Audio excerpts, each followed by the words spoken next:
There we go then. Some thoughts from Kamal. Obviously didn't watch any immunity videos, that's for sure. Let's see whether they can pick it up for game number 2, though, I suppose. I mean, where'd you go after that? Because you lost them. Yeah. The demos. Yeah, maybe. Maybe they're the missing demos from the pack. But silver linings, They've got a chance. I mean, let's be fair. Well, no, we've had a bit of fun at their expense a little bit, but there were plenty of close rounds in there, Blair, as well. It was. But at the end of the day, I mean, yeah, they could have got a few more rounds. A lot of clutch plays coming out from some of the players from Immunity. But even if Mongolz had a few of those rounds going their way, the money was always looking really solid for Immunity on the CD side. So I don't think they would have really mattered in the long run. Could have probably made it 16-6, maybe 16-7. But in the end of the day, Immunity just looked just out of this world compared to Mongolz. Yeah. And Overpass now, I'm feeling a little iffy here. It was a very close game initially, but the way Immunity just came out, like, all right, we're just gonna get done with this real quickly. I think we might be just proven wrong here. I think. Yeah, I mean that was the same though, Blair, wasn't it? Because if we think back to that first game, there were numbers of rounds where could have gone either way in that match. That could have ended up 16-5, 16-6 to Immunity. So they surely will go into this with a lot of confidence. Yeah, I mean, there's two options really, unless they either they turn up individually and they start trading properly in getting into the bomb sites in the manner they did in the first outing, or the second one, which I'm not sure they have, is to dig deep into their playbook and have some kind of executes, because that's kind of where it can compensate for potentially not playing as well individually. If you have some spot-on executes, that's just going to be super hard for the CTs to be playing against, especially. And on the CT side, have your rotations on point, be able to have some kind of a style of how you play around that fountain area, and then gradually getting back into CT spawn. And if you lose members on either the bomb side, what's your move play is going to be like? Because that's the kind of things on a map like Overpass you need to have. Let's say if you lose a member on the bomb set to 4-on-5, you kind of have to go trying to find the information. If you play passively, you're going to be in a world of hurt. So those are kind of things they would need to have. But as we can see here, we have a skeptic in the room. He's definitely not but I was optimistic about this. They also need to find their playbook. Yeah, I don't think they ever had a playbook. Okay. And I think like that was expecting a little bit too much from the Mongols right no, now. No, I wasn't. I said there were two options. I didn't say I was expecting that. If they're watching the stream right now, if they're watching the stream right now, they'll at least have a couple of things like to bear in mind. Aha, not who said that. But to be honest, they showed absolutely nothing on the first time they played on Overpass against Immunity. It was just like aim duels, like one by one going in, 3 guys in bathrooms. I don't know what else they have remaining on the map. That was a pretty important game. If they'd won that one, they would have been placing against Tyloo. Right? I mean. Against Tyloo in the winner bracket matchup. So I'm sure they showed everything they could do on that map. And right now, I don't know. Looks pretty enough. Bad. We're going to see fairly shortly. The players are returning back to their booths, getting ready for the second game of our final match of the day in Group B. Before we do that, why don't we check in with our social media questions once more? Thanks very much for all of the questions that you've posed in the Reddit thread. Our first one is, who is the most individually skilled player at the minor? I'm assuming we're talking the Asia minor.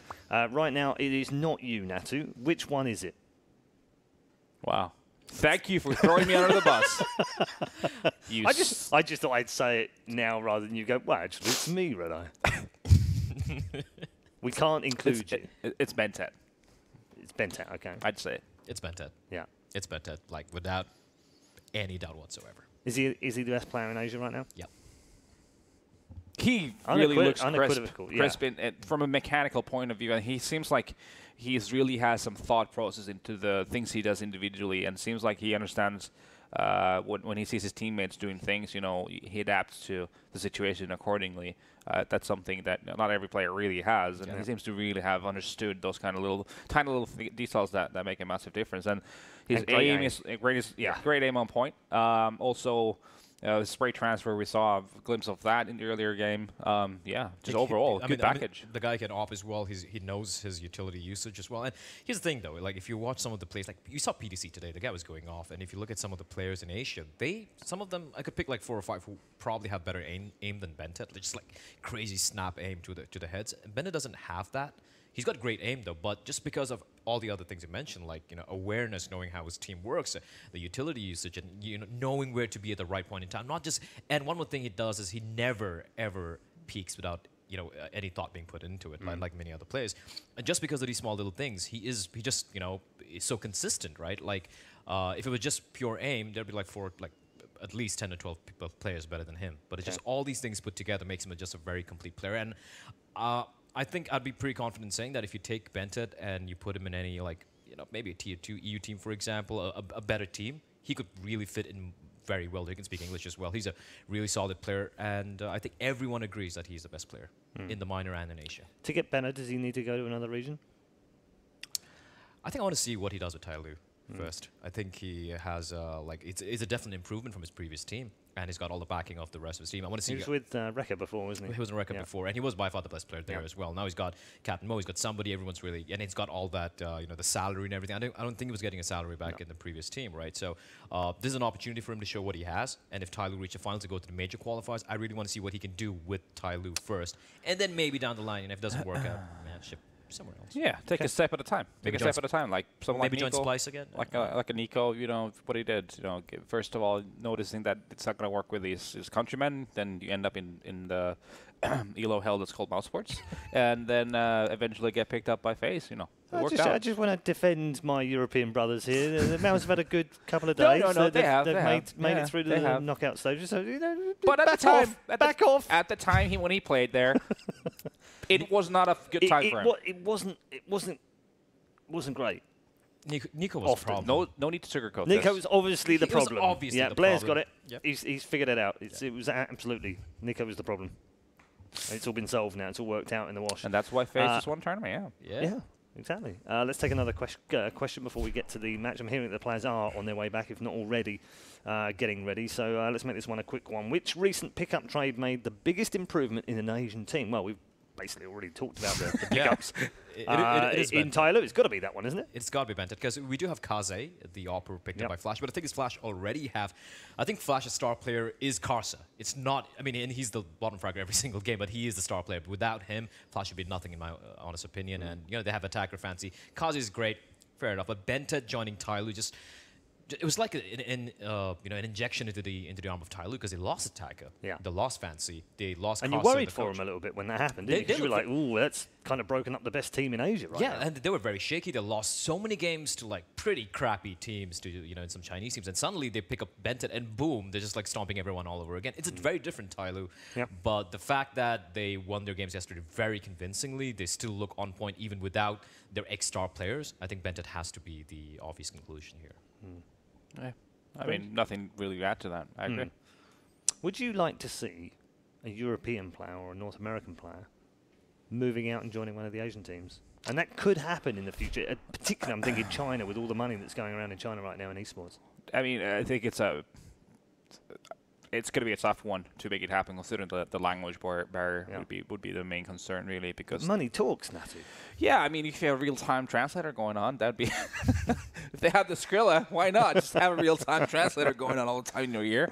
Why not? One Palace. I would definitely. Mandarin? I would say the coach route would be a better one for them, because there definitely is skill there, but they might not be the most Counter-Strike savvy in terms of thinking things through every now and again. Right. Even as we see Tyler do things that they're not supposed to do, even though they're an incredibly skilled team, they still do this stupidity that just makes my brain hurt, basically. So that they really could use some of that knowledge, understanding of certain little details that some of the European teams or players could teach them. Yeah, because we talked about coaches potentially moving out. I think that's a sound idea, but players not necessarily. The weird thing is when you look at other esports players, it has happened, hasn't it? We've seen Koreans come out of Korea, move away from what is the strongest region in League of Legends, and go across to North America, join European teams, play in the LCS.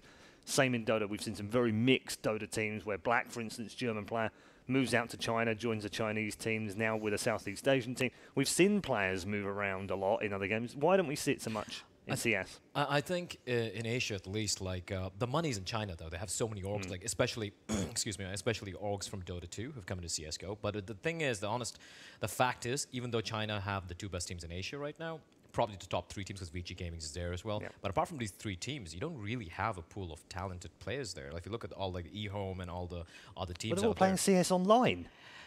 Yeah, it's still pretty bad though. Yeah, we can adapt them though. We can bring them across, plug them into CSGO. They've tried, they've failed. It's pretty bad, which is why. And something about Chinese orgs also, they prefer picking up the local teams.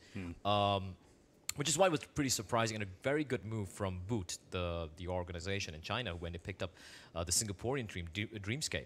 And Dreamscape are an SEA team. I don't think they had a salary. They're more like most Southeast Asian teams. They don't have any sponsors behind them. And, you know, they're just like students who are working and whatnot. And the fact that Boot picked up Dreamscape, I think, was a very good call to make. They're a very solid team. They got upset by, I think, with a signature in the qualifiers as well. We're expecting to see them in the minors. So China are starting to look. The orgs, I mean, they've given the right to make the decision to the coaches and to the coaches of the in-game leaders, like a Carcer, like a Captain Mo, or some of these guys, and DSN, for example, for Boot. And they've decided, there's no point sticking around waiting for some magical player to come from China. While we have so many good players like Kaze, like Bentet, like the Dreamscape guys, right? So many players out there, and so now they're starting to take them together. And it takes some effort though, the language barrier, etc. But at least it's starting to look outside of China, and I think that's a good thing. The money, the talent, they meet together. Boom, here we go. We got some pretty good teams. I'm happy. Like I'm China happy Super League hiring Carlos Tevez in football. Are we going to see any of those kind of moves, do you think? I mean, because they have got the money out here. They can, if they wanted to. They could go and pick up a Fnatic, for instance, or a Mouse Sports style team in Europe and just ship them all over if they wanted to. To go wreck the local scene here, boys.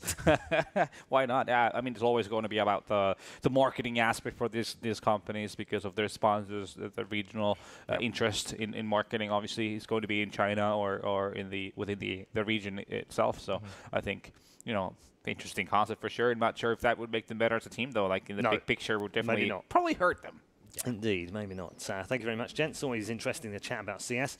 It is time, however, to head over to our commentary team as they get ready for the second game in our final match of the day. Is Immunity on the verge of making the semi-finals to join their brothers at Renegades? Let's find out.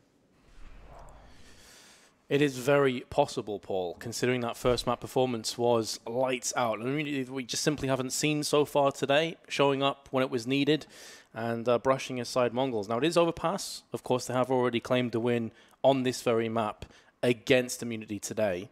But there is always pitfalls and issues with picking the same map twice in quick succession. And I can't help but feel that Immunity, they would have creased over some of those gaps. Sure. Yeah, I think when you're the loser of a situation like that, I think you're more prone to critically analyze what happened as opposed to the winning team who likely says, we won. No need to really focus too much on it. So that's always something that you can think about in a situation like this. Also, it does just come down to like individual form to a degree. I mean, you saw in an Immunity team there that was really firing off well with the bulk of their players, whereas, the Mongols, you got to wonder if fatigue is setting in or something because they just played a best of 3 before this, and they really looked flat in that game. I'm really hoping that in this, Mongols will pick up the pace. I mean, they never really played to their comfort level of playing fast-paced, aggressive Counter-Strike on Inferno. I mean, on a map like this one, certainly the standard is playing like the 3-1-1 slow default, which they certainly will do, but they like to mix in faster executes. Mongols, again, known to be that loose type style, have a playmaker like Machine Gun make things happen and like be assertive. And so I hope that they'll find their form and their confidence pretty early on here on their T-Star and Overpass and kind of show us some of that. If you see them timid again, you have to kind of wonder if maybe they're just mentally checked out of this series, but we'll see. Yeah, Mongols have got to go back to what they're best at, and just playing super aggressive, getting up in the face of Immunity, I think, is the way to go here. But Immunity have the same idea. Burno UK, who was a huge part of the reason they won Inferno, through with the first 2 picks on short. Bomb does get planted, but he's gone in for a third. Now, if you remember the first pistol, he actually got 4 kills and nearly got the ace. Is he going to rinse and repeat from this? Yes, he is. There's a 4K. Can he go one better this time? He's going to be charging down Dobu. And maybe got 2 hungry for the ace. Unfortunately, though, Dobu's not able to clutch. That's actually ridiculous that Immunity wins first half from CT side pistol round off of a Burn Are You OK 4K. Unreal. Also, both on the B-bomb site, if you really want to stretch it. So there's definitely a cool little story there. That he's done this. It's like definitely deja vu, just on a different map. And so there you have it. I mean, you're going to get the pistol. We are going to see, with the bomb plant, Mongols being able to get even more stout force buy. Sometimes you would see just save in a full AK by 3rd round, but they want to go for it here and now. Maybe that is a gateway into their mind dust. They do want to be more aggressive here. That they do want to go for blood. They're not happy enough to just give rounds away. The downside of this, though, if they do lose this and don't get a bomb plant at the very least, then effectively they're going into a potential 3-0 start again. And it's going to be a pretty rough way of kicking off Overpass. All on Sogu is a proficient deagler. but only with 6 health. And the jumping UMP is too much to deal with, 2-0. Yeah, and like you said, I mean, your options are either, okay, we got a first-round bomb plant, let's save AK buy third round, or we have a really even heavier force buy, but you lose that, boom, you're on this situation where, you know, a P250 out on a machine gun, probably not too much more bought into this round if I had to guess. You know, several of these guys will probably just stick the Glocks. In fact, looks like 4 of them will. So just the P250 on machine gun. This should be like tearing through a wet paper bag if you're immunity around like this. Certainly think so. Mongolz have also ate a lot of nade damage. In fact, make that 2 nades that come in and rip them to shreds. Time to farm that cash. Indeed, money in the bank. And now the UMP, close range, Moe. They're going to be served up to him on a plate, and he's going to bide his time as well. He's letting as many of them get past as possible. There's one, and is able to use the smoke to get round the back at the other ones. And he can better believe that Mongolz are feeling sick to their stomach at this stage. There's nothing working out for them. It was an eco. It's going to be an AK round now, but this has a strong sense of deja vu to it. Yeah, it certainly does. Immunity off to, again, a very solid start. Remember, on Inferno, they also had just a crazy good start to the game. Did wind up winning the first half 12-3 and had some really big leads early on as well as kind of the key part of that. So you got to wonder if you're Mongolz, if that's going to happen again, because, again, you lose this round, you're right back to saving. That's 5-0 immunity, right? So it is indeed deja vu all over again at that point. As they are playing, you know, fairly passive over here towards A, and Aircast using that to his advantage to push up Fountain, get some into. Going to go ahead and drop back now, though. Doesn't want to overstay his welcome. No need to give up anything. As it looks like Mongolz setting up for some type of B play. They don't have that much utility, but they have enough smokes and a couple of Molotovs for like barrels, some key positions to make a B execute, you know, work for the most part, as long as they can get the entries going. My concern for Mongolz, though, as you just highlighted, with a 12-3 start on Inferno, is that just no one showed up. I think the best score they had was like 7 frags on a couple of players with 14, 15 deaths. And it gets that kind of stage where you think, well, do they have that player that can just take the T side and make it their own and just force kills, force openings out of nowhere? Do they have that prolific entry fragger that so many teams need? The first map would suggest no. And so far, definitely that same feeling is coming to fruition. Now, Burnout UK has been tagged down to 21. Oh, God, this is going to... They have 4 players on B already. Immunity has read this like a book because they had this player, I think that's Aircast, who's actually pushed all the way into T-spawn. This is a nightmare. Mongolz have gotten held up for so long. They're about to get run through the blender. Will Mongolz blend is the question. Well, we're going to have to wait and find out. So far, no. And they aren't getting kills where it counts, but Burnout UK... he's standing tall for 2 of his own on very low health. Now the spray through the smoke. Not able to connect, but here is where the rotation, the flank from Aircast is worth so much. Machine gun. Excellent player. 1-on-2 clutch, but there's an incendiary and a smoke has just been put in his face. And to make matters worse, he's being sprayed up through the wall. Not too much damage has been done. Trading up to the AK and Gratisfaction will get the clutch. It was close. It's the closest Mongolz have been so far, but it is still going to be a 4-0 start for Immunity. Yeah, at least they're getting max loss bonus on top of a bomb plant, so that means they can still buy up decently in this round. There will be AKs across the board again, and they will have about the same amount of utility as they had last round, to be fair. No Molotovs, though, this time around, so not able to flush people out of position, but still, you know, chance to put up a smoke wall, a couple of flashes to work with. So, that actually wasn't as brutal of a round as I thought it was going to be. I thought Mongolz were about to just get ravaged because of that flank and the fact there was 4 stacked on B, but they actually broke out and at least, you know, kept it fairly even for a while and got the bomb plant. Yep. It was looking like it would be a complete clean sweep on the site, but they did get the entries, which is maybe going to give them a bit of confidence. 2 smokes, and only 2 smokes, though, on their utility belt. And again, it feels like they're just getting suffocated early on. Look at all the map control Immunity's taking as a CT team. You know, getting into connector, pushing them back, getting deep up long A, pushing Fountain, Aircast with the flank in the previous round, their T-spawn. Again, like, Mongolz is not asserting themselves on this map at all. I mean, it's okay if you want to play slow, but you can't literally sit end playground, back connector, and just outside monster for a minute and then wait until 30 seconds are left and try to do something. Like, you've given up too much space. Maybe some of their confidence was knocked when they were just getting out-dueled consistently on Inferno, but again, you just got to brush that away. Come back into this with a fresh slate. I completely agree with what you're saying, though. If you're just stacking over on one side of the map and completely giving up the opportunity and possibility of a flank, and especially now that Urcast has done it, they're going to be even more cognizant of that fact now. Another 4-man B stack as well. This time they didn't even push through T-spawn, but they still have a good read about it. Yeah, it's Gratisfaction, who is on A alone, as you can see from his perspective, just outside of Bank. 22 seconds to push in. There's going to be no flashes. This is almost as raw as you can ask for. And the nades will be coming through from the Immunity side. Flashbang landing in the eyes of two, going to stop them from pushing out. But finally, the entries are going the way of Mongolz. Too little, too late now from the CTs. Moe wasn't far away with that, but to be fair, the man advantage firmly in favor of Mongolz anyway. Gratisfaction's going to get one, but this is where it turns into mission impossible. With 3 players left and only a smoke to retake the site with. The terrorists just have to sit in. They don't have to peek him at all. All the pressure's on Gratisfaction at this stage. Don't do this to me. There we go, finally.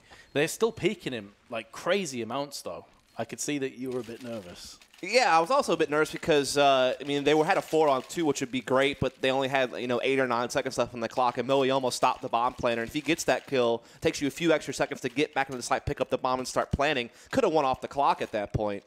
So that was definitely a tense moment, but Moe didn't get the frag, and they did get the bomb down. They do follow through with the victory, so that is certainly job well done in that sense. But, I mean, they're still a decent bit behind. Money's still an issue for them, and 2 of their players are still on 0 kills, if I'm not mistaken. So that is certainly something that you got to think about. Yep, NCL and Cabal both yet to find the mark, which will need to change. Yeah, they're right now that they're at the mercy of a corny knock-knock joke. Hopefully they'll be able to get out of that. Well, that's the 2 players we were talking about. Both 006 now. Rip. Kills going firmly in the way of Immunity, and, well, Mongolz have reached that nightmare situation where they reset their onless bonus, and then it's looking likely that they're going to lose this round. Sogu does have a lot of time to play with. The bomb is in a salvageable position. I'm pretty sure the CTs have not seen that. But there's just too many players to watch out for. 5-1. And this is the Urcast play with the FAMAS. A gun that doesn't see as much play as we'd like, but still had 7 bullets to spare. Yeah, just wreaking havoc on Mongolz there with the aggression at connector. Again, just taking so much away from Mongolz. They're never really able to establish their default and get map control with it. And even when they go for executes, they stall out for so long before they actually, run it through. So, again, you're just seeing what feels like a very timid Mongolz compared to the explosive Mongolz you're used to seeing. I don't know if it's confidence issues. I don't know if they're just trying to be more diverse in their play style and try to, adjust to playing slower. I don't know what it is, but it's definitely not working out. And, again, they're playing really far back. I know Immunity has been prone to get aggressive fouls. Maybe they're just hoping to make them pay for it and hope to catch something there. But, I mean, when you're doing this, like, okay, I got to hide in the corner at Monster, and you're just still sitting in Playground. Like, this is not good. And, again, you can cue the Jaws music because Urcast is making a move. He is slithering his way up long. This time he will get spotted, so the more passive play is going to at least yield that. But long-range tap to the forehead of Sogu. This is quite depressing. I'm sure a lot of Mongolz fans watching this have their head in their hands. Dobu's going to get picked off. The one shining beacon on this map so far. He currently has 8 kills to his name. I mean, collectively, the rest of his team have 6 frags. So that tells you pretty much all you need to know about how this has started for them. Yeah, 5-on-3 already. Again, just nothing here from Mongolz. They're slowly getting control of the toilets area, so it seems like A is definitely going to be on their minds. They do have a couple of spokes they could put kind of a wall down the plant inside of or something like that, so that is a little bit of an option. But here come the counter incendiaries to even kill more. Clock and Gratisfaction with the headshot there. Easy pick and spots another as he jumps over APC, misses the shot, but still killing clock time. Aircast will be the one to finish it off. And so it's 6-1 for Immunity. The dominance rolls over from Inferno. Again, just no money on Mongolz now after that purchase. 2 guys at 007. It is a brutal game to watch. Maybe even savage. And definitely wrecked. Yeah. 007s on both NCL and Cabal. I'm kind of triggered, actually, and this is going to be a reference that not many people will get, but Cabal is one of my favorite Mortal Kombat characters. I don't know if he had the influence from that, but he's not doing him justice right now. Come on, bro. Give me some juicy frags. Give me something to get excited about Mongolz. Give me that one tap on Pit from Inferno that you got earlier today. Yeah, you come know, on. Yeah. Where's it gone? That was disgusting, though. I think he had like 10 HP as well. He just came round, one tap instantly. But since then, we haven't really seen much from him. And he got some sick spray transfers as well. Was it Train that he was on earlier? He got an absolute crazy spray. Yeah, again, the machine gun, the guy they build up around a lot of their play around, he's not having a great game either. I mean, it's really been Dobu who's the only guy who's gotten some kills here. And even if, I mean, looking at the stats doesn't even really matter at that point individually. I mean, they're just, as a team, getting wrecked. The only round that they got was just brute force cracking open B against a stack, which was pretty crazy. It's like winning a round on hard mode, but there's just been nothing else. I mean, this round's a full save, just clocks. So this is, you know, probably an auto loss. There's no qualm in that, but they need to figure something out in this next round is the thing. Yeah, if something drastic needs to change. As you highlighted, though, it's probably not going to happen in this round as a result of the fact it's just Glocks and nothing else. Padding the stats, 7-1 start. And what's going to be a very sad reading for Mongolz fans as well is collectively over 2 maps, they've picked up 3 rounds now. 2 on Inferno, 1 on Overpass. Hey, Kapal did get on the board this round, though, so he does have 1 frag. And you know, I'm not even trying to joke around about that, but for some players, like getting that first kill, sometimes the first kill is the hardest. Like when you're in your own head, you're looking at the scoreboard, you see you got 0 kills, you're deep into a half. You know, sometimes getting that 1 kill will kind of get you back into it. Will kind of, you know, maybe awaken your spirit, get you a bit more focused, make you feel a little bit better that the goose egg isn't hanging and looming over your head. But again, Immunity playing ultra aggressive on the A side. Moe going to get Sogu down right away. If a player at Connector who could have maybe caught him falling back, but just wasn't there quick enough, that was Cabal. And so that means that basically Immunity walk away with a free 5-on-4 and get to reset a little bit here, even though they're still maintaining some pretty forward presence over here at Long A.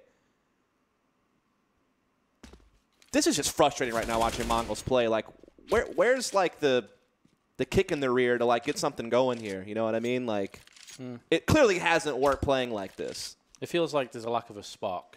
Yeah. Something needs to be changed up here, and it needs to drastically improve. Now, they're not out of this round either. Sure, NCL and Dobu collectively with just 45 health are going to be...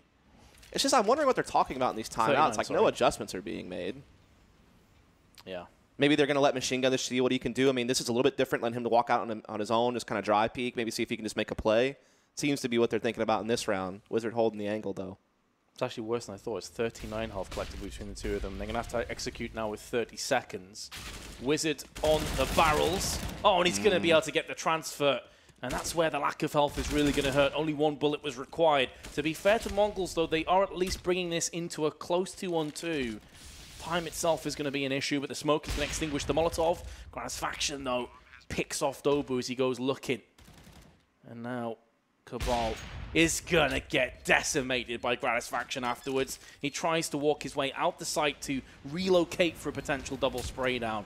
And in doing so, Immunity pick up an 8-1 lead. Yeah, I mean, I feel like the critical moment there was the fact that Wizard gets 2 instead of just like a 1-for-1 trade. I think if Mongolz kind of more efficiently handles Wizard there at barrels, they probably have a decent chance at winning the round. Maybe they have a 3-on-2 post-play instead of a 2v2 situation, for example. So that was definitely close, and it was off the back of just kind of letting Machine Gun loose by himself and trying to make a play. That's a great time spray. It really is, actually. Like, that's only fitting for how this is going right now. Are you, though, Gratisfaction? Are you sorry that you are lampooning Mongolz and moving 1 step closer to the playoffs? I'm pretty sure that you're not, mate. It's a sorry, not sorry moment, if ever I've seen one. There is a shift here from Mongolz. They're just 5-man Aing right now. This is what I wanted to see. I wanted to see them, you know, they like to do this type of stuff. So let's get it going. Let's see what you got. Get that firepower out there. Just explode, try to trade frag. Yeah, at least go down swinging. Gratisfaction going to be joined by 2 His teammates scattered on the A side. Urkas decides to move away from a close angle on long.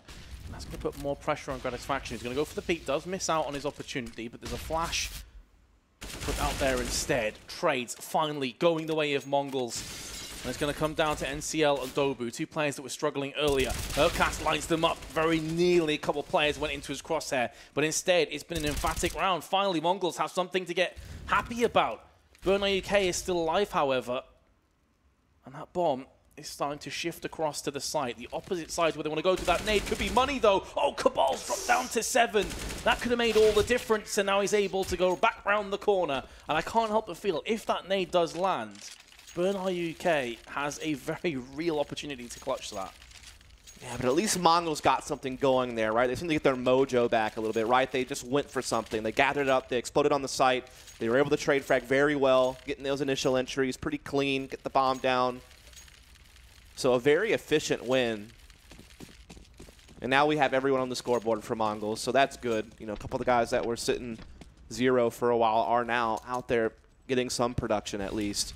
And now we're actually seeing Mongolz go for a 5-man gather B, and so it seems like they're going to try to keep up the fast-paced play. Why not? It worked for you last round, but a counter incendiary from Unity will slow down the monster push just a bit. Now smoke will go down. Will they run past is the question. Yes, they will, but the boost from Aircast gets a kill.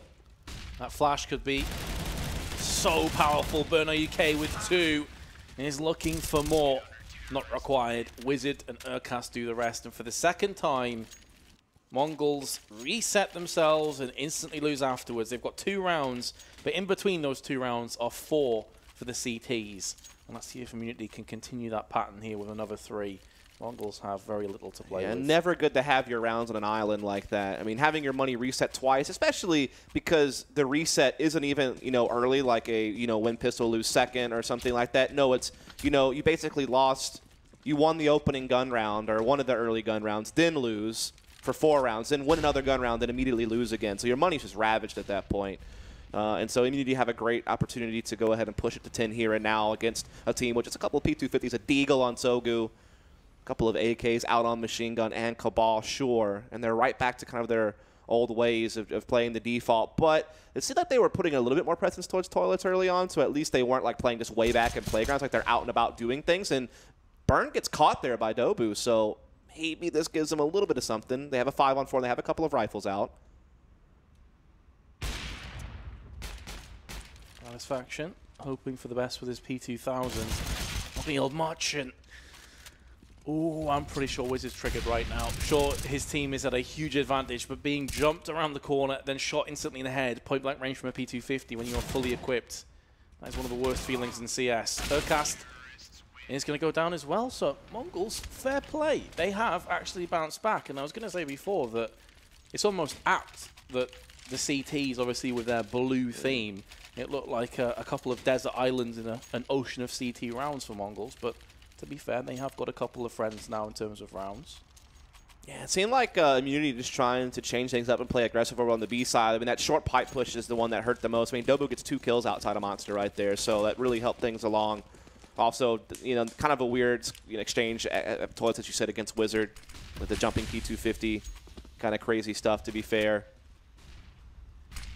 So maybe that's something. Gratisfaction body blocks the smoke. Does that create the gap? I mean, that's so cool when people do that.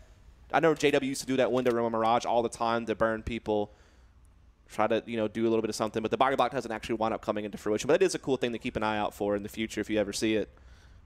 Yeah, of course, doesn't do a great deal to you, but can really screw the terrorists, and Gratisfaction is going to let his gun do the talking on this turn of events. Cabal down to 9, but he is joined by Machine Gun and NCL as Urkas goes in, and that's a bit of an odd peak for NCL to take, considering that his other 2 teammates are in bathroom.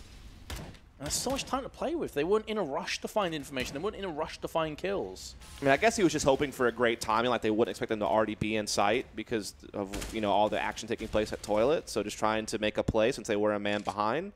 But did not pan out, as you can see. And now Cabal is just sitting here at a 1-on-4, you know, no HP, a little bit of utility in AK. He does have the bomb in his grasp, but I mean, they're going to get their economy reset again, and, I mean, if he dies, he doesn't get any money. Like, I don't know. Like, saving's impossible at this point with this much time, this many players alive. So yeah, there's just really nothing he could do there. And so it is going to be 10-3 for Immunity. And so much like Inferno, this is maybe even going to be complete deja vu and be 12-3 again. I mean, who knows? The way this has been playing out, I wouldn't be surprised. What I would say, though, is at least this time around, Dobu is fragging. Last time, the top fragger they had at halftime was 7. This time he's on 12, but I mean, that's a very small positive to take out of this. Of course, they could very well bounce back with a vengeance and maybe take a 5th round on this half. 10-5 half wouldn't be terrible for a terrorist team if they pick up that second pistol. Yeah, sure. But there's still a way to go Ooh, before that's then. nice. And Dobu, speak of the man himself. P250 connects between the eyes of Wizard. They need to get more kills, though. That's probably not going to be enough, considering they don't have that many weapons to use. Well, one more has now traded hands, courtesy of NCL. Oh, no, it looked like that was going to be a team kill for a second, but NCL snuck it away from Gratisfaction before he could take it himself. 2-on-2, though, Dust. Yeah, big kill from Aircast, that monster, to at least get it back into a 2-on-2. That was off camera, but that at least keeps them hanging around and not at a disadvantage. Though, you would say even number situation at this point in the round, you're still spread thin on defense, so still the advantage to Terrace despite it being a 2-on-2. Health's about the same, right? Each team has a low health player and a high health player. Utility advantage here to the CT side. They do have kits as well, so it gives them the ability to play for retake if they want to. This is kind of weird. We are seeing Dobu actually get through short pipe into short, but there's actually a player from Immunity that is Aircast, I believe, who's sitting outside Monster, so maybe he's going to backstab Connector. It's kind of interesting. The CTs are really far apart, so depending on the timing here, this could hurt. Unless they double back B. But if they go A, that they could catch a good timing here. If they double back B, though, they're going to have to move without stopping a single time. Only 20 seconds left, and this is where Urcast, just one kill, could finalize this round. Pretty much. 15 seconds. It's also a quick rotate for his teammate. Yeah, and he's behind pillar. He just has to sit here. The Mongols can't even check this, really. And there we have it. The bomb's gone down. And even though he's going to get the trade kill, does he even have enough time? Oh, I think he just snuck this. Now it's possible again for Dobu to clutch this round out. He's hiding in the smoke. Gratisfaction, because of the flash, I think that may have masked the footsteps, but it doesn't matter. Because Dobu on low health knew that his days were numbered if that smoke cleared. He had to go out. He had to throw it in a risk, but I mean, he take the 11th round. Incredibly close. Close just doesn't count anymore. Exactly. The only thing that counts is the scoreboard, and that reads 11-3. Yeah, so we've seen some more decent efforts of Mongolz. I mean, they're getting in situations where they have chances, but unfortunately not enough of them have actually panned out all the way through. And so now we're in the last round of the half, and Mongolz, again, not much to work with here. 3 UMPs, Tech 9, AK. Okay amount of utility. What do they want to go with here? As Immunity will continue the aggression. Gratisfaction looking to peek over the smoke with AWP towards Fountain. And Wizard will actually just peek Monster and take Dobu down right away. A kick in the plums for Mongolz as they're looking to try and get some kind of momentum going back in their way. This could be, they go back into the round though, as NCL gets a very blind Burn IUK. There's the shot from Gratisfaction though. NCL goes down next and a machine gun in connector. I feel like I'm witnessing a crime right now. Is there just someone we can call to report this? Because it's just... It hurts to watch, really. I mean, Immunity... I mean, if you're an Australian fan, you're loving this, right? I mean, if you're Immunity, this feels great, especially given the beating they got from Tyloo. And it's another 12-3 half dust. A carbon copy of Inferno. Now, last time, Immunity went into a win spree on the second half. In fact, pardon me, it was 13-2 in the first half, not 12-3. But last time, it was flawless after the second pistol, and Immunity just outright won it. So Mongolz are going to have to pick up something pretty mesmerizing if they're going to get any way back into this. Standard setup, smoke and kit on NCL. A bit of utility for Urcast.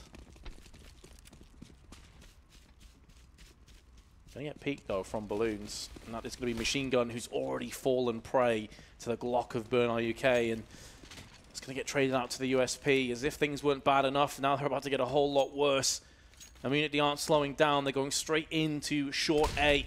Here come the flash and the smoke. The smoke isn't fantastic though. Sogu's able to get a couple of shots through there and picks up 2 kills. NCL's also going to chime in for a frag of his own. So Mongolz are steadying the ship somewhat. The bomb still yet to go down. And Mo is going to try and push in. Only 1 kill. So Mongolz do just about hold on for that round, but it wasn't looking good when they lost the first player. Yeah, they needed that, right? That was like the first checkbox in a long list of things they have to do to get back into this map. And again, they don't have that safety net. They lost the first map in, you know, horrendous fashion, so they need everything here to try to force that third map, stay alive, as this is elimination for whoever loses. Of course, whoever wins will be joining Tai Lu as the team that comes out of this group. And I believe whoever wins this will likely be playing in the semifinals tomorrow against Flash Gaming. Right, as of course it'll be Tai Lu taking on Renegades, given the seeds. So that's what's on the line here. I mean, Flash were looking terrifying as well. It's not going to get any easier. It is a double elim bracket though, if I'm correct. So even if they do lose in the playoffs, it's not all over.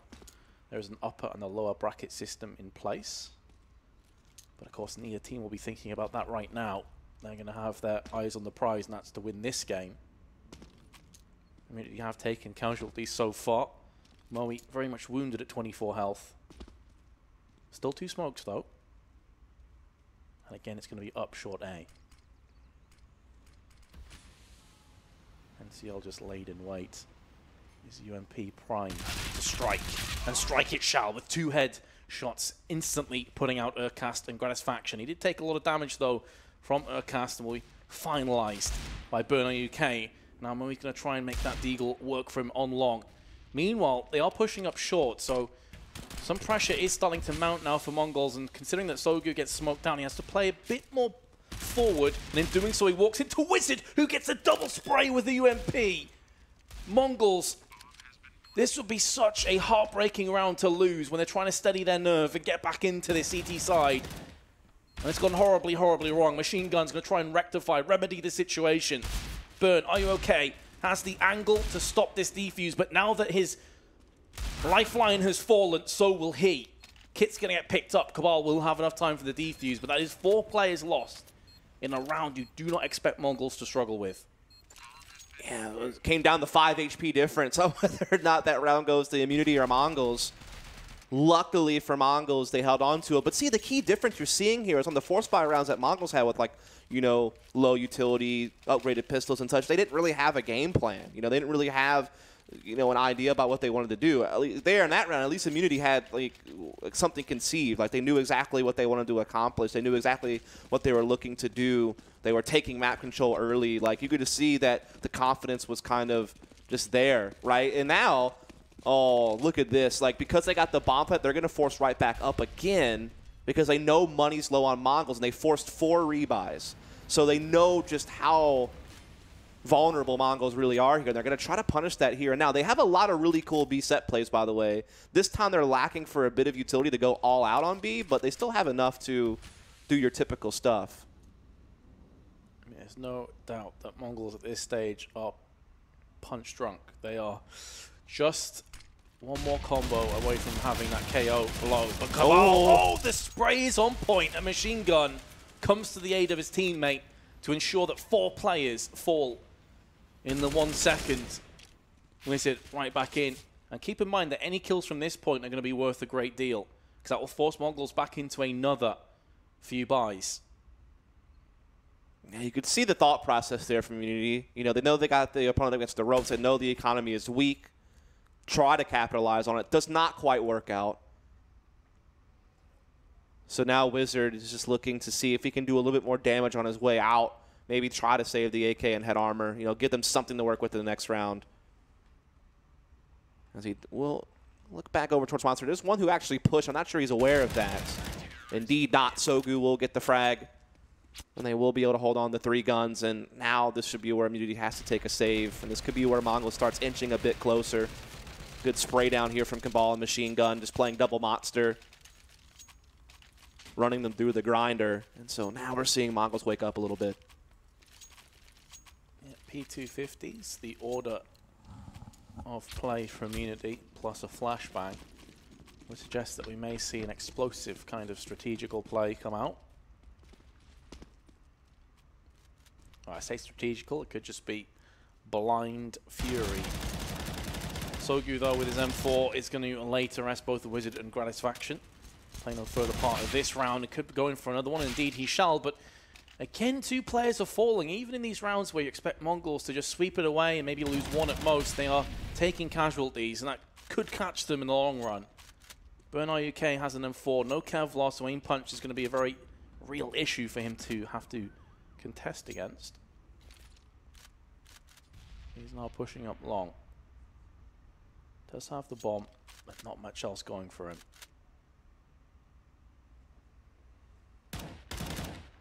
Now he's been spotted just to make matters worse. He's going to get flanked from the side if he's not careful, because through bathrooms is coming both Cabal and Dobu, and he must realize this. He is going to get a kill anyway, though. And again, Mongolz losing 3 players in a round that surely they should be losing 1 at most. Yeah, so it hurts a little bit, but at least they're, you know, stringing some rounds together. They're closing the gap on the scoreboard. Yeah, their economy is still not in the best of shape, and it feels like at any moment they could just absolutely crack when you consider that Machine Gun and NCL are already down to $0. Sogu to 50. Only guy who has considerable money post-buy is going to be Cabal at 4,300, so they still could be forced right into a save as soon as they lose, or at least a pretty low buy. So that's still sitting out there, kind of looming over their shoulders a bit as Machine Gun looking to get assertive with this AWP at party. He could find something here, even knowing that he could jump peek the slide. Ooh, doesn't quite work out. But no harm, no foul. They'll just begin the retreat, at least get a little bit of information, and, you know, hold Immunity back from getting map control early in the round. Yeah, I'm pretty sure that Machine Gun did see a pixel just hopping up and down. Doesn't really give them any info, though, because it's a position that people are going to hold if they're pushing B, or if they're just setting up for potential A hit. Doesn't really tell them anything with so much time left. So instead, they will just back away, play it safe. Immunity still have a 5-round cushion. Early damage going the way of Mongolz, but you can scratch that because now Urcasters came through with 1 and he's looking for a second spray through the smoke. NCL intelligently backs away, doesn't want any part of this confrontation. Especially considering if he does start to shoot, he has to be very wary of the fact he could get charged down by multiple players, and now Moe goes into Cabal. 35 seconds left, and nade out of nowhere touches down on Moe's head. And he is now a remnant of the past in round 20. NCL with 1. Bomb gets dropped out, but here comes the cavalry, and he will be traded out almost instantly. Mongolz only have Machine Gun left. With an AWP through connector, they're going to have just about enough time to get this bomb planted. Does Machine Gun want to save? Looks unlikely. I mean, not much really he can do. The money's so low on his team. At least if he saves AWP, and I think Cabal had $4,300. At least they could, you know, do something around this AWP next round. Otherwise, I mean, they're sitting at like just an upgraded pistol buy next round, basically. If, you know, Cabal at 4,300 wants to drop a few pistols. Otherwise, I mean, they're basically going to be in a somewhat eco situation next round. So Immunity going to get 13-7, could really push 14 as well, since Mongolz just won't have the money to spend. Oh, that barrel's been spotted. And the op will not be saved. That hurts a lot on what they could have had in this round. You figure with that op, that 5,700 from Cabal, the fact that there's some money sitting out there as well over on Dobu, like they could have maybe put something together here. And now it's going to be a lot more limited, though they will still force up all that they can. They still do have money for the AWP thanks to the money Cabal was sitting on. And it looks like he'll keep it. I know Machine Gun does a lot of their AWP work as well as NCL, but he'll take it. He goes down. That hurts. At least it gets recycled by NCL and it can still be put to use.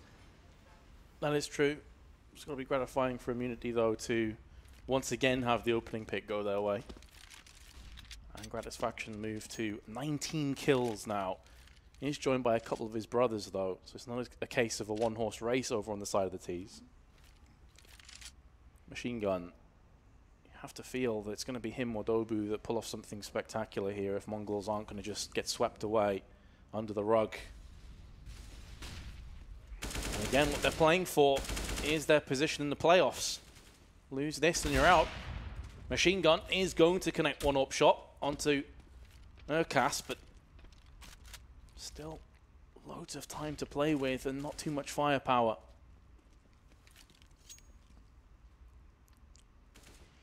Yeah, we're seeing it kind of slow down a little bit here towards the mid-round as Gratisfaction trying to see if he can't find single DWP. Wizard trying to get his vision on short. There's no one, you know, really having any presence for Immunity on the B side of the map other than this peeking going on by Wizard in connectors.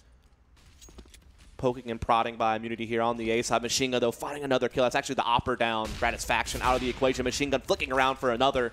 So finally, we're seeing something pick up here for Mongolz. He's going to keep it going as well. Almost gets the ace, finally silenced.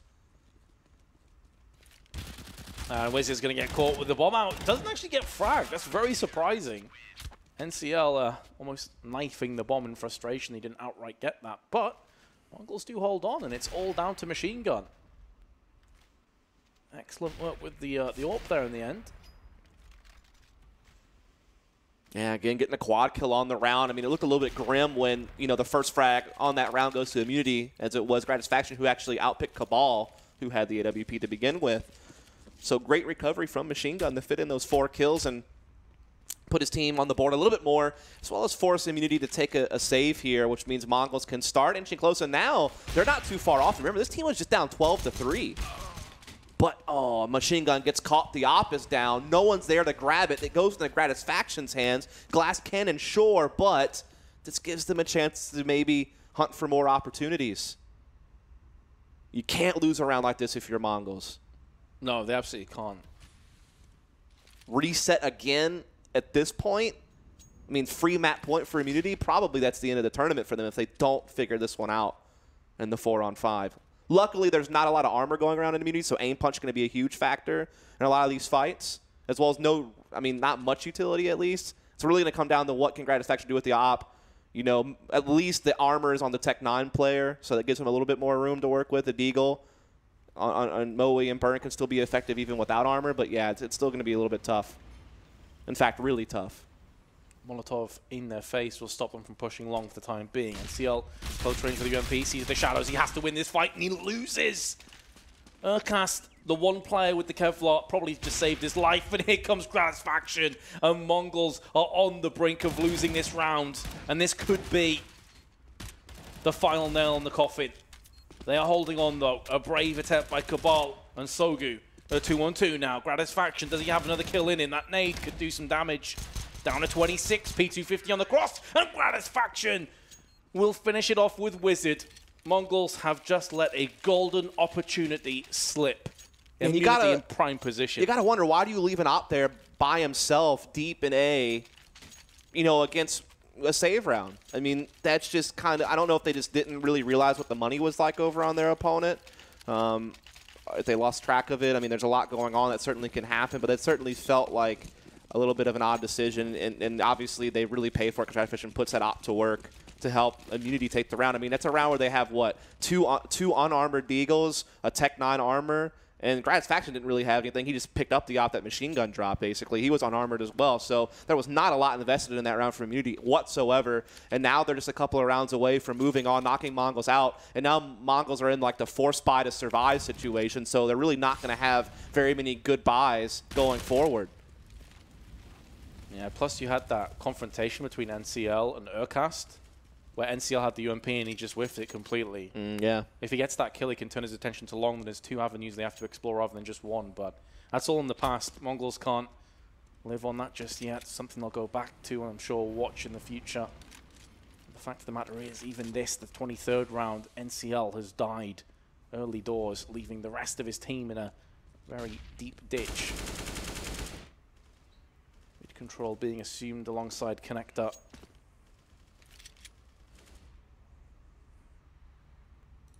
Just 2 flashes and a smoke. No kits. No real lifelines. Can they return the favor?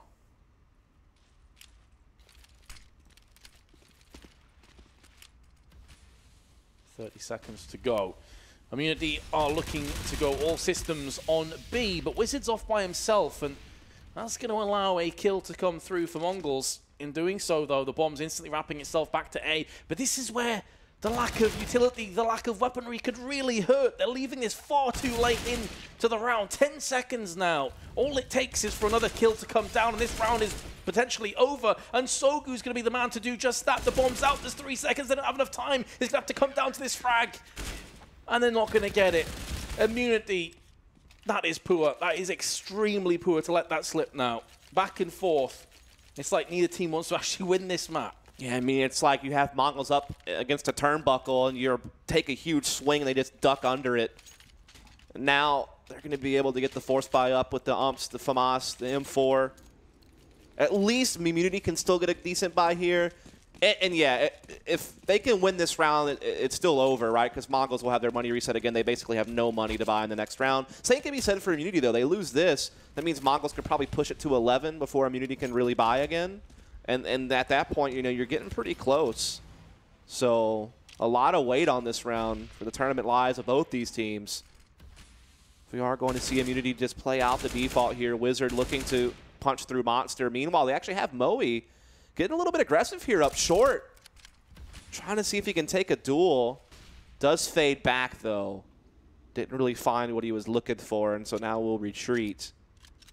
In the meantime, he'll be left here alone as Wizard pulls off with that AK to go help send some reinforcements, I guess, over towards the A side of the map where the real focus is at now. Yeah, I'm not sure if he caught it earlier, but Dobu actually got knifed by his teammate right at the start down to 70, so doesn't seem too significant. But when you consider this now puts him in the realms of the one tap from the likes of the Tech 9 at medium range, and maybe even a nade if it goes astray for him. So you could tell this is going to be an A attack, and there's a lot of utility to go off of this. A lot of mollies, a lot of flashes, smoke from Wizard, maybe just a plant inside of in front of the boxes. So this could still be a very menacing attack over on this A bomb site that Mongolz will have to deal with. And again, this is a must-win round for them. The consequences of losing would be a cast reset and your opponent on series point. One flash to stop this push, 20 seconds left, and Immunity seemingly undeterred by the fact they timed themselves out in the previous one, are getting the entries. Burner UK with 2.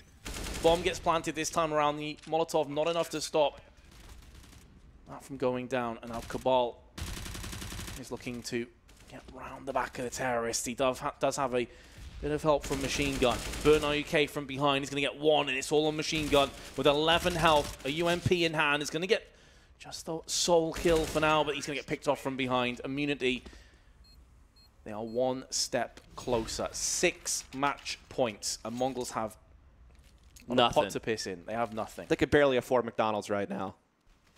Even that's a stretch. Tactical pause by Immunity. Okay. Just let them stew on that for a second. Oh, yeah. Again, there's definitely some mind games to be talked about that. Some people may call it BM, but I mean, to be fair, like we've definitely seen Kerrigan throw that type of style around. I think we've seen some other teams do it as well. Just, you know, when you win a big round and you know you're about to win, you just make your opponent stew on it. Really tilts them, makes them even more frustrated.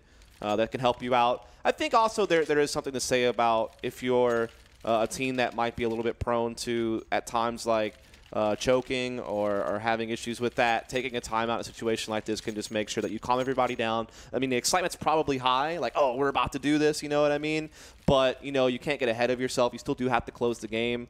And maybe just kind of taking a timeout just to kind of mellow everyone back down. You know, it's not finished yet. Don't get too pumped up. We haven't actually punched it through just yet. There's also an element of that probably going on in a timeout like this. Well, the thing is, if you completely scrap that first half performance, it's actually 6-3 to Mongolz on this side. So it hasn't been as crisp for Immunity on the T half. And remember, just a few moments prior, they lost to a similar buy to this. I think may have had an M4 and a UMP instead of pistols, but the rest of them were very low. So yeah, it could be a case of just saying, all right, boys, let's calm this down a little bit. Let's not get ahead of ourselves. We haven't won this just yet. Should also be mentioned that 4 of Immunity have over 20 kills. Everyone barring Moe on 20 to 24 frags, really sharing the burden. Very, very slow by Immunity. As you say, just letting Mongolz stew on this a little longer. Better to take the timeout now, make sure everyone's focused up before you lose a couple of rounds. Have to take a timeout to consider why you can't close, and like the stress is high. A timeout like the stress isn't really high. It's more about just settling. So we are seeing them, you know, just play a default for the most part, but now starting to get control of middle. There is one player in toilets they have to worry about. But again, just jumping around. Brilliant. Gotta love the jumping UMP or jumping pistol. It's a lot of fun to watch. And so that will give the instant advantage here to Immunity to perhaps just go ahead and close this thing out in 2 one-sided victories to get into that second seed. It's piling on now as well as Wizard and Moe go to work. Cabal and Sogu. The arduous task of saving Mongolz. Of pulling this out the fire. Of resurrecting not just this map, but their tournament lives. They decide to push together. Moe is low. Everyone else not too bad off. They've both been spotted. There's one frag going their way, but this is where you expect a firing squad to come in and combine and just spray down the remaining stragglers of Mongolz. And that's exactly what Wizard does. Immunity take it 2-0 in the end. And Mongolz, that is going to be a bitterly disappointing performance. 16-2 and 16-9. Yeah, definitely tough stuff there. I mean, Immunity, now the only real blemish on their record from this group stage is the fact that they lost to Tyloo. I mean, other than that, they were able to get a tight win over Mongolz on Overpass, and now they come out, they rematch in the lower bracket, and they're able to take it a lot more convincingly. So this is definitely a great showing for Immunity. This means they'll come out second seed alongside Tyloo. Other side of the bracket, of course, is going to be Flash Gaming and Renegades, and so it'll be, you know, a Chinese-Australian semifinal in the upper bracket for both sides. It'll be Flash taking on the men over here at Immunity. And then, of course, we will see Tyloo taking on Renegades to open things up tomorrow.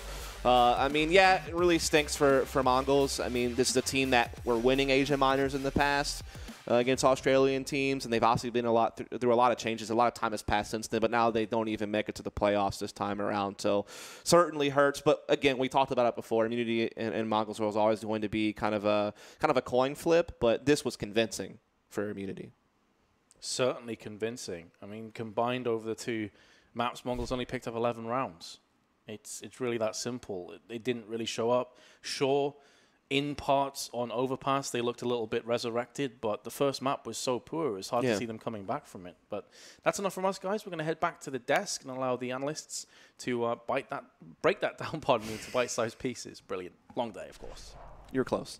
Yeah, it has been a long day, Vince. Thanks very much for the great commentary, the pair of you as well. And we will take bite-sized chunks out of the analysis of the final match of the day. It was a destruction derby as far as the Australians and the New Zealand team were concerned. And the Mongolians, of course, because they do have one of those too.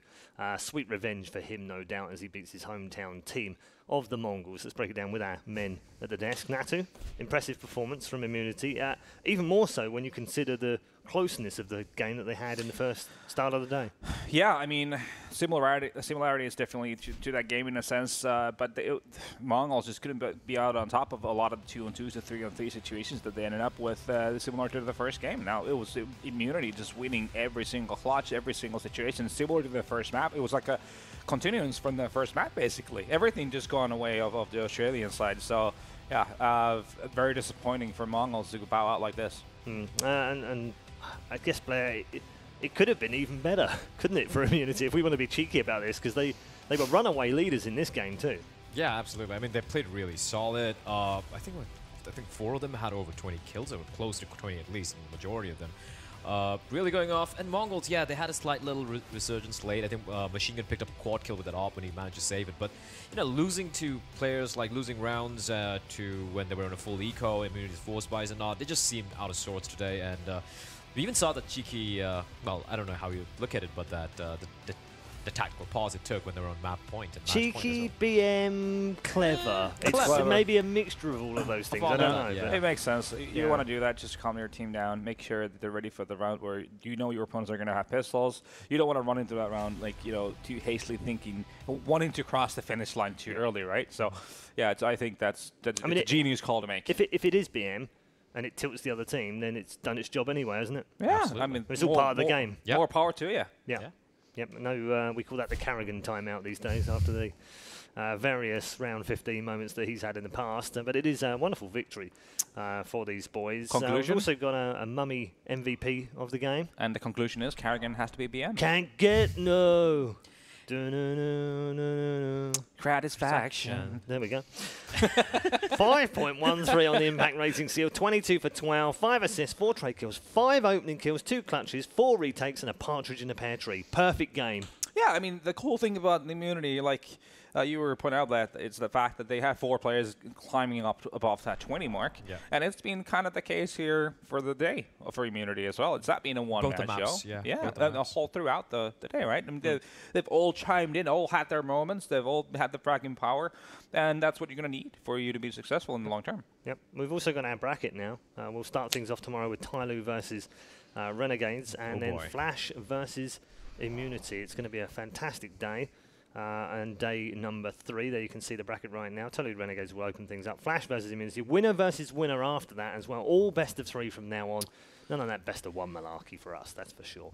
And we will have our first team confirmed going to the offline finals tomorrow. And then on the final day, obviously, it's for the money, but it's also the last team that goes through from the lower bracket. I don't see it. It's very unlikely that we might actually see China versus China for a spot to the major qualifier, and Australia versus Australia to see who gets to fight for that spot. Yeah, because that's the other thing now, isn't it? Yeah, it could go either way. But it's fascinating we've ended up with the 2 Chinese and the 2 Australian teams. I think it's not too far off from what we were expecting, right? We were pretty much the teams were Mongolz and Immunity, I guess, that were the 2 that we were not 100% sure on which one was going to go through. But Flash was always going to be there, Tyloo was always going to be there, Renegades was always going to be there. So pretty much as we expected. All right, we're gonna close the show in a minute, Blair. I'm just going to get final thoughts. The 4 teams that we've got through now, we've seen them all, we've seen them play. Who's impressed you the most? I'd say Flash. Still Flash? Yeah, because all the Tyloo did manage to win pretty convincingly today as well. But if you look at Flash, the way they went about it, there was never any doubt whatsoever. And even the way they went about the games, it seemed very, very structured, very tactical. They knew exactly what their opponent's going to do. The way Renegades got just completely dumpstered yesterday was like great to watch. Yeah. I mean, nothing against Renegades, I'm just saying. Yeah, I mean, Immunity are going to have a tough game tomorrow, aren't they? Yeah, it definitely are. They will need to crank it up quite a bit for them to have a chance here, to be honest with you. Flash definitely showing off that they have not only individual skill, but Cars' playbook is wide. They really could, playing as an aggressive style that Renegades was trying to throw at them, and we've seen Immunity trying to be very aggressive here today. So they really need to think about their game plan if they want to have a crack at it. And your favorite out of the 4? Flash Gaming as well. I think they've really shown the most. They've super impressive diversity so far, even though the sample size is still very small, but at least so far, they have been the team to impress. Okay. All right. Thanks very much, gents. And thanks to all of our talent on the show, of course. It is an early day, an early finish for the guys in Beijing right now, and also for ourselves as we head in to our 3rd day here at the PGL Asia Minor. It's been a cracking couple of days in the group stages. Let's hope for more of the same tomorrow when we head into the best of 3 semi-finals. We'll see you then.